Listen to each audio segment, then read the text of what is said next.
Hello, I'm Elise. Welcome back to my channel. Today we are going to be doing a book haul and it is a large one. I have two stacks next to me. I don't even know how many books it is, but it's a lot. So you may or may not know, if you've been watching my recent videos, I have been traveling a ton lately, and anytime I travel, I always try to stop by a local independent bookstore in the city that I'm going to and pick up at least one book. Not just to support another indie bookstore that I don't normally get to support, but also for me to get to experience a new bookstore and maybe find some things that I haven't been able to find other places. So we will go ahead and get into it. I have my tea, my caffeinated tea, in this cute little llama mug. I may or may not have shared already. I don't drink coffee, and I hardly ever drink caffeine other than on days I very much need it, and today is one of those days. So we have the caffeine ready to go. We have a big stack of books ready to go, and we will get into it. So I'll also say that I think all but 3 of these are translated works. So if you're looking for translated works, translated fiction mostly, you have come to the right place. If you're not looking for that, you have also come to the right place. I'm going to try very hard to convince you to read these because I am very excited for them. So sit down, buckle up, get ready for some good recommendations. I will try and remember the place that I bought all of them so you can know if you're in that area or if you're visiting that area or anything like that. But I might not remember them all, so we shall see. So let's go ahead and dive in. So the first few were actually not in my travels. I got them before I left. And the first one was an order that I had placed with Deep Vellum, and that is The Nightgown and Other Poems. So this is a poetry collection.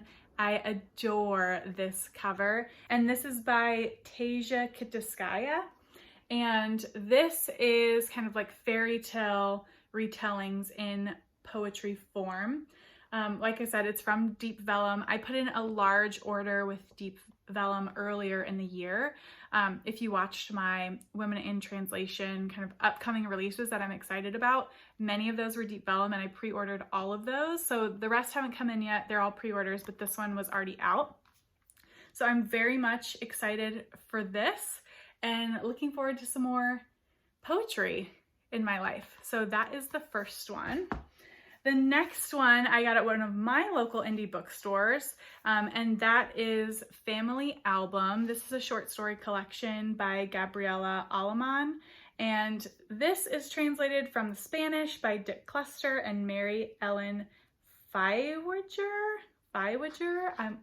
I'm probably saying that wrong. I'm so sorry. This, like I said, is a short story collection, and this says that it is satire. It also has some, it's teasing tropes about hard-boiled detective fiction, and one of my most read genres is mystery. I love mysteries, so I'm excited to see a satirical play on a mystery.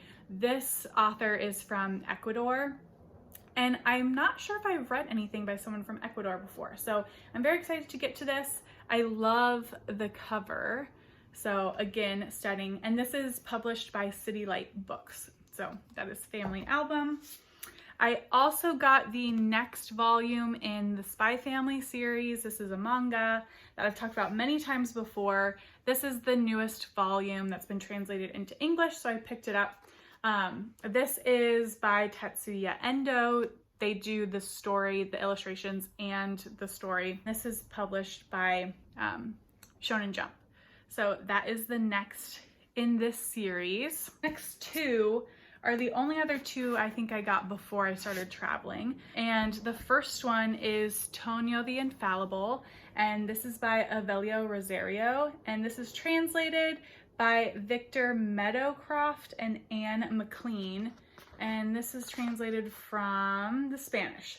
This is published by New Directions, and this cover, stunning. This would actually be really good to read in October as well. If I can fit it in, I will do that, but my October TBR is massive, so we'll see. But this one says, the little tagline on the back says, "I was alone when someone pounded on my door. who could it be? So begins Tanyo the Infallible. This says it's a gripping novel about an intense relationship between a writer and a sociopath. Very intriguing. Can't wait to get to this one. Very excited. And New Directions is doing some stunning covers. The next one is also from New Directions, and that is The Wall, and this is by Marlen Haushofer. And this is translated, they should put it on the cover, but let's go inside. This is translated by Shaun Whiteside, and I believe this is German. Yes, this is translated from the German. So this is actually a republishing. This is a classic that came out a number of years ago. Let's see if it gives me the original publication date. So this was originally published in 1968, and this edition is everything. It is everything.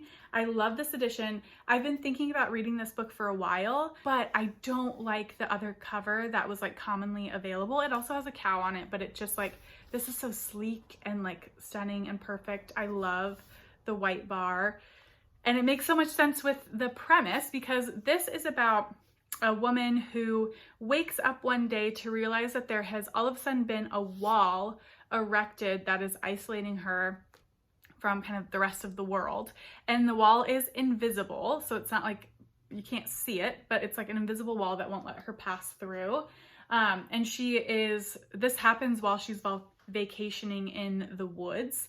So this is kind of like how she deals with that in her survival story of being trapped inside this small area by herself.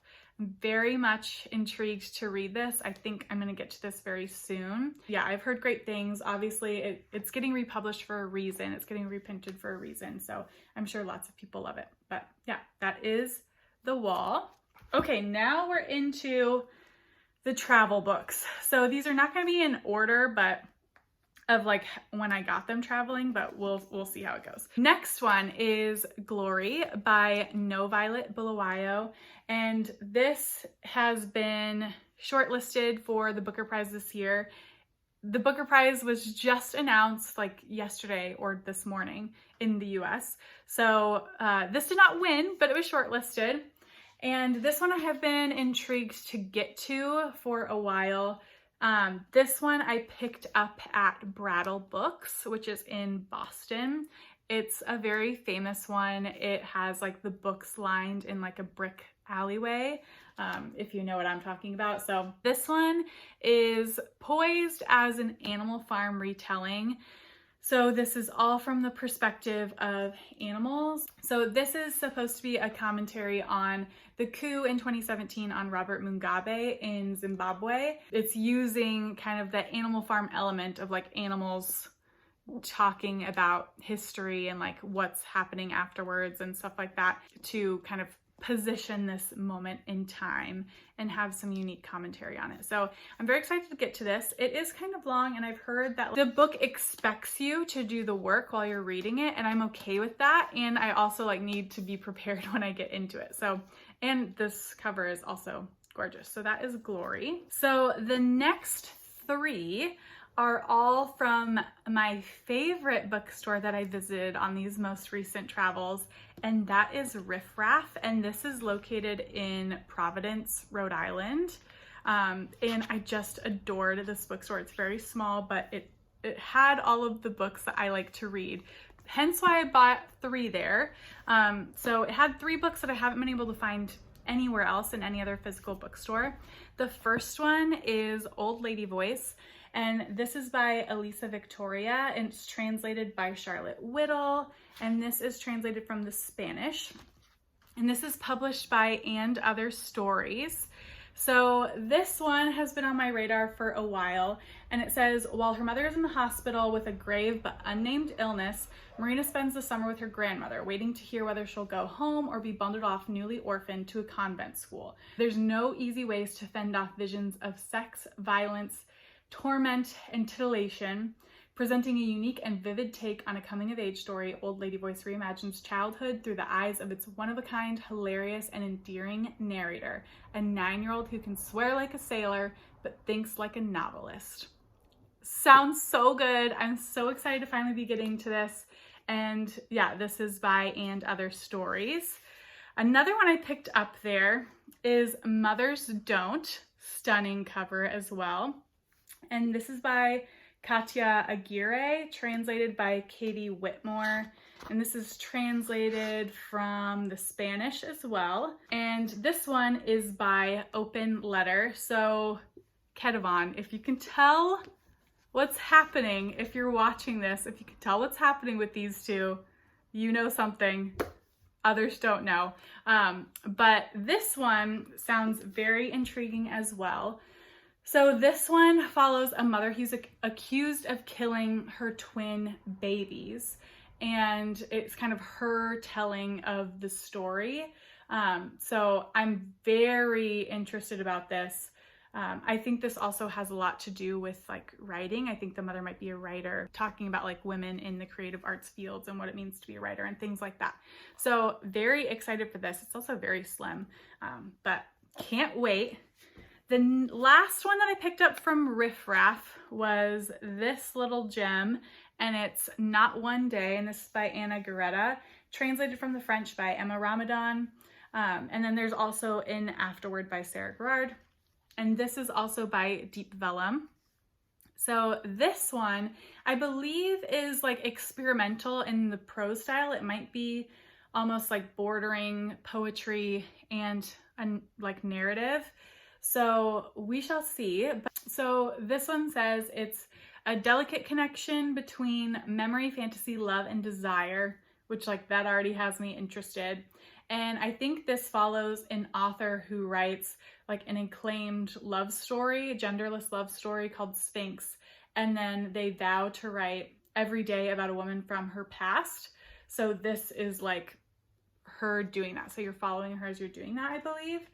I'm very interested for this. Also a slight little thing, and also love the cover. I mean, like they're just killing it on these covers. Love it so much. So those are the 3 books from Riff Raff. So these next 2 are from Longfellow Books, and that is located in Portland, Maine. And the first one you will have also seen in that upcoming Women in Translation anticipated releases video, and that is Panics. This is by Barbara Molinard, and this is translated by Emma Ramadan, translated from the French. So this one is a short story collection, and great for spooky season because this is all, each story follows some like fear or like panic inside of it. So that sounds very intriguing to me. It says that it has a frantic off-kilter rhythm, and I'm very excited. Can't wait to get to this. Also stunning cover. And this one, I should say, is published by the Feminist Press. Next one that I got at that bookstore is Yesterday, and this is by Juan Amar, translated by Megan McDowell from the Spanish. This is published by New Directions. So this one all takes place over a single day, and it tells a story of a man and a wife who are wandering the streets of the city trying to kill time, and they basically see a bunch of kind of like horrific things. They see like a man who gets guillotined for a crime. They see a city zoo where an ostrich is like trying to eat a lion or something like that. Like very bizarre. So this would also be good for spooky season if you're interested. But this sounds very intriguing. I'm excited to get from this. And Juan Amar is a Chilean writer. So those are the 2 from Longfellow. Now this one I got in Newport, Rhode Island at Charter Books, and that is Scattered All Over the Earth, and this is by Yoko Tawada, translated by whom? Translated from the Japanese by Margaret Mitsutani, also by New Directions. I have a ton of New Directions books in here. This one was nominated for the National Book Award in Translated Fiction. And it's one of the ones I was interested in picking up after I did that reaction video to those that got nominated, which I will link down below.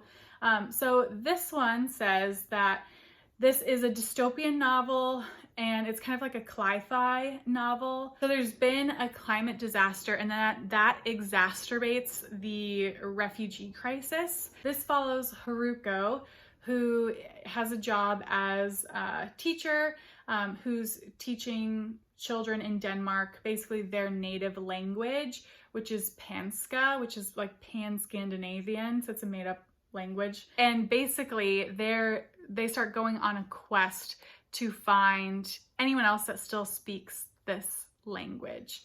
So I think there's a little bit of like a quest type element to this, like going on a kind of mission of discovery. So I'm very excited to read this. I might get to this one soon. The next ones are from a bookstore in Bend called Big Story Bookstore, and Bend, Oregon, I should say. And these three are The Lost Daughter by Elena Ferrante. This one's very popular, and I think there was just a Netflix adaptation for this. This is translated by whom? This is translated from the Italian by Anne Goldstein and published by Europa Editions. So this one I think is a little bit eerie as well. So it's about Lita, who is like a middle-aged divorcee, and they go on vacation. And while they're on vacation, they start becoming increasingly obsessed with this other person's daughter that they meet while on vacation. Sounds creepy. I don't know what's gonna happen, but very interested to get to this one. Next one is We Do What We Do in the Dark by Michelle Hart. And this is published by Riverhead. And this one I have had my eyes on for a while. And this one says, Mallory is in her first year of college, reeling from her mother's recent death when she encounters the woman. She sees her for the first time at the university's gym and is immediately entranced. Soon they meet, drawn to an electric tension and shared past wounds. Before long, they begin sleeping together in secret. And then there's more to come from there, but that's all I need to know to get involved. These actually kind of seem like they might be in conversation together at some point. Both have to do with obsession in some way, so excited for both of those. The last one I picked up at that bookstore is In Memory of Memory, and this is by Maria Stepanova, and this is translated by Sasha Dugdale. And translated from what? This is translated from Russian. I'm not 100% sure, but I think that's what it is. So this one, again, stunning cover, and this is published by New Directions, big surprise. And this one was also nominated for I want to say the International Booker, like last year or something like that. I can't quite remember. But this one says, with the death of her aunt, the narrator is left to sift through an apartment full of faded photographs, old postcards, letters, diaries, and heaps of souvenirs, a withered repository of a century of life in Russia. Carefully reassembled with calm, steady hands, these shards tell the story of how a seemingly ordinary Jewish family somehow managed to survive the myriad persecutions and repressions of the last century. I think this is going to be like talking about themes of like cultural memory and personal memory, and maybe how those coincide or differ. So I'm intrigued to read this as well. I have heard good things from the few people I've heard that have read this, so excited. It is chunky, but I'm excited. All right, we have made it to the last book, y'all. We have made it to the last book. This last book I got at the Briar Patch, and the Briar Patch is in Bangor, Maine. And this one is also on the National Book Award Translated Literature long list, and that is Jawbone, and this is by Monica Ojeda, and this is translated from the Spanish, I believe, by Sarah Booker. Is this from the Spanish? Yes, translated from the Spanish. So this one, also a good pick for spooky season. There's just a lot of spooky, eerie stuff going on. So this one is about two friends who are so close, they're basically like sisters, almost obsessed with one another, and they look like each other as well. Basically, the tagline to get you into this says that like one of the sisters, Fernanda, ends up bound to the floor of a deserted cabin, held hostage by one of her teachers and estranged from Annalise. And you're trying to figure out how she got there. So I think this is like a flash forward where you flash forward at the beginning and then you go back and get all of the story up to that point. I've heard great things. This is published by Coffee House Press, if I haven't already said that. Again, it's nominated for the MBA in translated fiction, and it just seems like a plotty ride, and I'm ready for that. So that is Jawbone. And man, we have made it, y'all. We have made it.